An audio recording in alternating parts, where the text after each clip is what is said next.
Hey, salut la gang, c'est JP pour l'école du jeu et aujourd'hui je suis très excité de vous proposer la présentation d'un jeu qui est méconnu principalement auprès de la communauté francophone.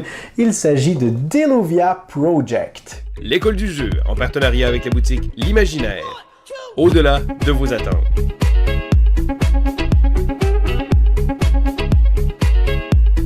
Avant de commencer la construction des cités volantes de Delovia Project, je vous invite à faire un tour sur notre campagne Patreon. Le lien est dans la description de la vidéo. C'est une plateforme qui vous donne la possibilité de nous soutenir financièrement. Alors si ça vous intéresse, de nous donner un petit coup de pouce et de nous encourager à continuer de produire du contenu comme celui-ci, allez faire un tour sur notre campagne Patreon. Nous voilà donc devant Delovia Project, ce jeu pour 2 à 4 joueurs présentement mis en place et prêt pour la présentation de ce dernier. Donc, premier élément que vous remarquez immédiatement, c'est que le plateau central est immense et en plus de ça, vous devrez prévoir autour de la table assez d'espace pour y placer le plateau marché avec toutes les tuiles que vous pourrez acquérir en cours de partie, ainsi que les plateaux individuels de chacun des joueurs. Une fois que vous aurez trouvé une table assez grosse pour accueillir tout ce matériel, vous serez prêt à vous installer pour votre partie. Vous devez savoir que dans Delovia Project, cet univers se passe sur une terre vraiment surpeuplée, tellement surpeuplée qu'on n'a plus le choix, on doit construire des cités volantes dans les airs. Votre objectif sera donc d'une part de construire l'une de ces fameuses cités et d'autre part d'attirer des habitants dans vos quartiers. Une partie de Delovia Project se déroule en 7 différentes manches, chacune de ces manches étant divisée en 3 phases bien indiquées sur votre plateau individuel, la phase marché, la phase des actions, ainsi que la phase de revenus. Au terme de la 7e manche, c'est le joueur avec le plus grand nombre de populations qui va remporter la partie. J'attire votre attention sur les 2 marqueurs qui vont progresser sur la piste de score.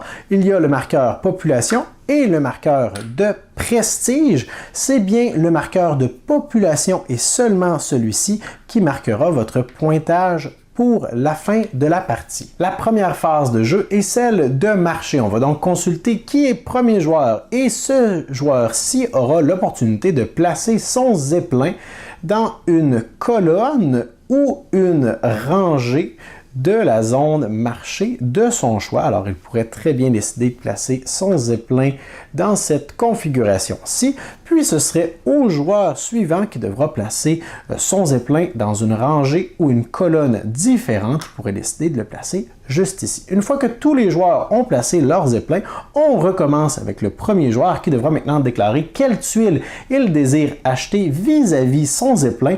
Le coût des tuiles va varier selon leur emplacement vis-à-vis le zeppelin. Cette tuile coûterait 1 pièce d'argent, celle-ci 2, 3 et 4, mais si le joueur avait placé son zeppelin de l'autre côté, eh bien on remarquerait que les coûts seraient inversés. Une fois que le joueur bleu aurait acheté les tuiles de son choix et aurait payé ce qui est dû à la réserve, eh bien, on passerait au prochain joueur qui pourrait alors acheter les tuiles dans la rangée ou dans la colonne vis-à-vis son zeppelin. Par contre, si avant sa phase d'achat, une tuile dans sa rangée ou dans sa colonne a déjà été achetée, eh bien, le joueur en question va avoir en contrepartie une compensation. Il va récupérer 1 pièce d'argent pour chaque tuile ayant déjà été achetée par un autre joueur et à la fin de sa phase d'achat, il pourra récupérer toutes les pièces d'or qui ont été placées sur son zeppelin. Les actions associées à ces tuiles sont toutes très différentes et peuvent même être utilisées à différents moments durant la partie. Certaines peuvent être utilisées immédiatement, donc vont pouvoir être activées à certains moments durant la partie. D'autres auront un effet passif et d'autres pourront également être utilisées seulement pour le décompte en fin de partie. On aura également besoin de nouvelles tuiles pour remplir les trous. C'est pourquoi nous avons des tuiles de base en début de partie que nous allons placer dans chacun des emplacements qui ont déjà été achetées, mais une fois que ces tuiles auront été épuisées, on va plutôt les remplacer par des tuiles avancées qui auront des pouvoirs encore plus puissants Et à la 7e et dernière manche, eh bien, c'est là qu'on aura la possibilité d'utiliser les tuiles de fin de partie qui sont lettrées. Alors, elles ont des lettres à leur endos et celles-ci vont être placées dans un emplacement déjà connu à l'avance. La deuxième phase de jeu est celle des actions. C'est à ce moment où les joueurs vont à tour de rôle envoyer des ouvriers de leur couleur dans l'un des 8 emplacements autour du plateau. Les joueurs doivent donc déclarer dans quel emplacement ils vont envoyer des ouvriers, puis ils vont déterminer un nombre d'ouvriers qu'ils désirent envoyer dans cet emplacement. Alors présentement ici, on a de petits cercles blancs pour nous indiquer que tous les joueurs peuvent venir jouer ici le nombre de fois qu'ils le désirent, pourvu qu'il y a encore des emplacements qui soient disponibles. Donc ici, le joueur bleu aurait décidé de venir placer 3 ouvriers et nous avons la compensation ou plutôt l'effet de ce placement indiqué dans le rectangle juste ici. Si on envoyait seulement un ouvrier, on aurait une pièce. Le joueur bleu a décidé d'en envoyer 3. Il va donc récupérer 4 pièces d'argent. Chacun des joueurs a également à sa disposition un ouvrier spécial. S'il décide de l'envoyer à la place d'un ouvrier régulier, eh bien, il va, en plus du bénéfice indiqué, récupérer le bénéfice associé à son ouvrier spécial. En envoyant donc ces 3 ouvriers précisément, le joueur pourrait récupérer 6 pièces d'argent. En début de partie, les joueurs sont limités en termes d'un nombre d'ouvriers auxquels ils ont accès. C'est pourquoi ils auront la possibilité d'en débloquer 3 supplémentaires en cours de partie, s'ils le désirent, bien sûr. Et si on fait un tour d'horizon rapide des autres actions, nous avons ici l'action qui va nous permettre de changer l'ordre de tour. Si le joueur rouge éventuellement veut devenir premier joueur, il devra envoyer un ouvrier. Dans cet emplacement, on remarque qu'il y a des petits 1 pour nous indiquer qu'on peut seulement envoyer un ouvrier à la fois. Ce faisant, il se réserve ainsi le droit de devenir premier joueur au prochain tour. Si on envoie notre ouvrier spécial, on va également marquer un nombre de points de prestige équivalent à la position qu'on occupait. Alors le joueur rouge pourrait ainsi marquer 2 points de prestige et avancer son marqueur. À chaque fois durant la partie, qu'on passe un multiple de 10 sur le plateau avec notre pointage, notre compteur ou plutôt notre jeton de prestige, nous allons consulter l'emplacement de notre petite maison sur notre plateau personnel et on va marquer un nombre de points de population correspondant. Alors présentement, ma maison est sur l'emplacement numéro 1. Je vais donc pouvoir avancer mon marqueur de population de 1, mais éventuellement, il est possible de récupérer des maisons. Alors mon marqueur va progresser d'une maison à l'autre, comme ceci. Et éventuellement, si je dépasse encore une fois un multiple de 10 avec mon marqueur de prestige, eh bien dans ce cas-ci, puisque ma maison est rendue sur cet emplacement, je pourrais marquer 3 points de population, ce qui me rapproche de la victoire. Il existe 6 autres actions possibles. Celle-ci nous permet de venir récupérer l'une des 4 ressources principales. Aucune idée ce que ça représente.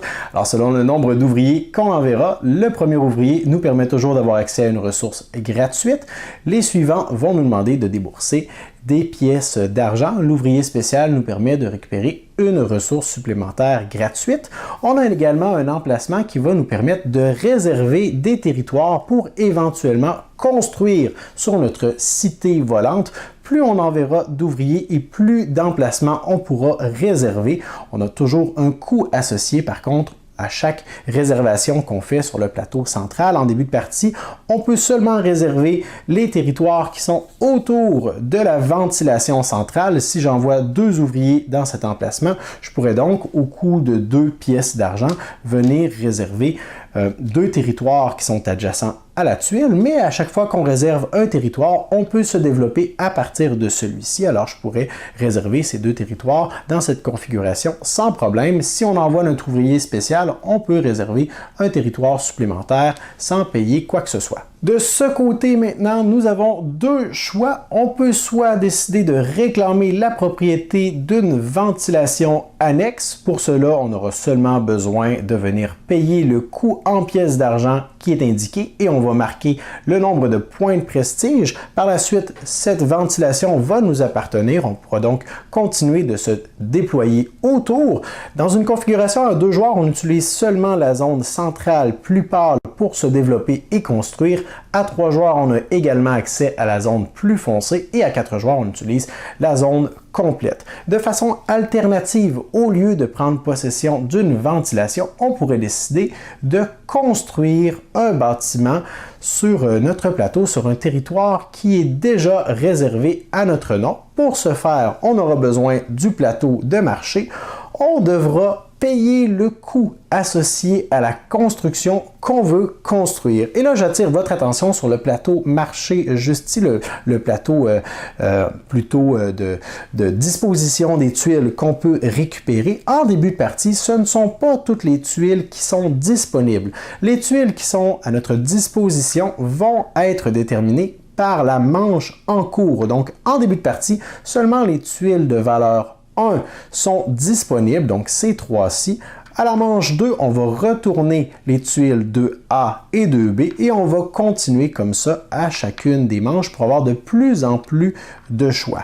Donc, si je décide d'acheter l'une de ces tuiles, je vais devoir en payer le coût en ressources, puis je vais récupérer la tuile en question que je vais pouvoir venir construire sur l'un de mes territoires. Par la suite, avec mon cube, je vais devoir décider quel type de revenu est-ce que je veux gagner avec cette tuile. On a toujours 2 choix et selon l'emplacement en bas ou en haut de notre cube, ça indiquera le type de revenu qu'on va marquer. Sur notre plateau individuel, nous avons également des petites bannières de revenus, un revenu en pièces d'argent, un revenu en ressources de notre choix et un revenu en points de prestige. Si par exemple je décide d'avoir un revenu de 2 points de prestige, eh bien je n'aurai pas besoin de ces bannières, mais je vais pouvoir placer ma bannière de points de prestige dans cette zone pour indiquer que à la fin de chacune des manches, je vais marquer 2 points de prestige. En plus de cela, puisque je viens de construire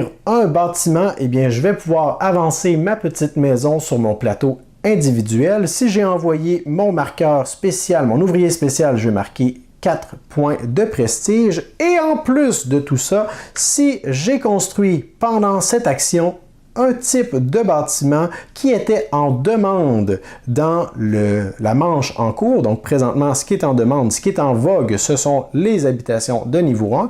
Mais lors de la 4e manche, on aura découvert de nouvelles technologies et ce qui sera en vogue, ce seront les tuiles de niveau 4. Si donc je construis un type de bâtiment qui est en vogue, je vais pouvoir toucher 2 points de population supplémentaires. Pour ce qui est des 3 dernières actions dans le bas du plateau, juste ici, on voit qu'on est limité pour le nombre de fois qu'on peut venir y jouer. Mais lorsqu'on vient placer un ouvrier dans cette zone, on peut réclamer n'importe quelle tuile action qui n'a pas été réclamée lors de la phase marché au coût de 3 pièces d'or, peu importe son emplacement et tout ça, on peut y avoir accès. Si on envoie notre ouvrier spécial, on va récupérer une ressource de notre choix. Pour ce qui est de l'action juste ici, c'est cette action qui va nous permettre en cours de partie de changer un revenu associé à une tuile. Donc, il est possible en début de partie qu'on veuille acquérir rapidement beaucoup de ressources, mais qu'en fin de partie, ce qui nous intéresse, ce soit davantage les points de prestige qui nous permettront d'avancer plus rapidement en population. Donc, cette action va nous permettre de changer notre revenu. Par contre, on doit en faire le changement, bien évidemment, sur notre plateau personnel. Donc, si je perds mes 2 revenus prestige, je vais devoir diminuer ma banderole correspondante sur mon plateau en faveur de ce que mon changement de revenu va me faire gagner. Et finalement, la dernière action va me permettre, au coût de quelques pièces d'argent, de construire un jardin.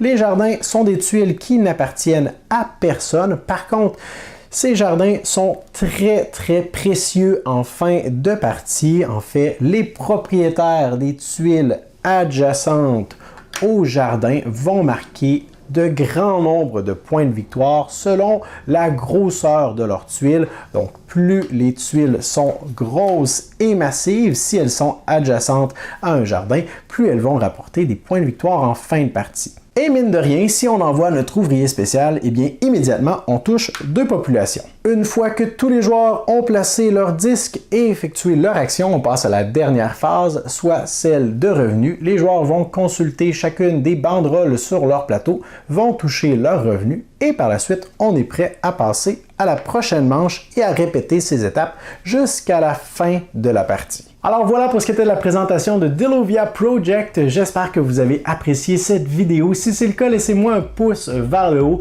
Laissez-moi vos questions et commentaires sous la vidéo. Faites un tour sur notre page Patreon si vous désirez nous encourager et nous soutenir d'une façon particulière. Et moi, je vous dis merci pour votre écoute. À la prochaine.